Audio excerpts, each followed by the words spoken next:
नमस्कार, मी पंजाब तक 30 एप्रिल आणि 1 आणि 2 मे पर्यंत राज्यात थोडी उष्णतेची लाट येणार आहे म्हणून हे अंदाज लक्षात येतात.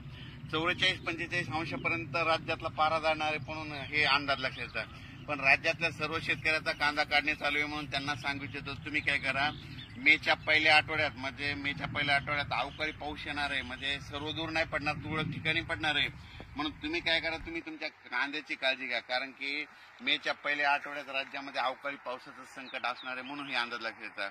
काय झालं की राज्यात सांगायचं झालं तर मेच्या पहिल्या आठवड्यात काय होणार आहे, गुजरात, इकडे मध्य प्रदेश, इकडे छत्तीसगड, इकडे कर्नाटक, तेलंगणा आणि इकडं आंध्र प्रदेश या भागामध्ये मेच्या पहिल्या आठवड्यात पाऊस पडणार आहे. त्याच्यामुळे आपल्या महाराष्ट्रामध्ये सीमालगत म्हणजे गुजरातच्या बाजूला उत्तर महाराष्ट्रात नंदुरबार, धुळे त्यामध्ये मेच्या पहिल्या आठवड्यात तिकडे तुरळक अवकाळी पावसाची शक्यता आहे, वारं पाऊस असणार म्हणून त्यांनी लक्षात घेतलं. त्याच्यानंतर जळगाव जिल्हा मध्य प्रदेशकडे पाऊस पडणार आहे. त्याच्यामुळे मेच्या पहिल्या आठवड्यात त्याच्यामुळे जळगाव, जामोद, बुलढाणा जिल्हा, अमरावती, अकोला, वर्धा, नागपूर, भंडारा, गोंदिया, चंद्रपूर या भागामध्ये अवकाळी पावसाची शक्यता आहे म्हणून मेच्या पहिल्या आठवड्यात हे अंदाज लक्षात येतात.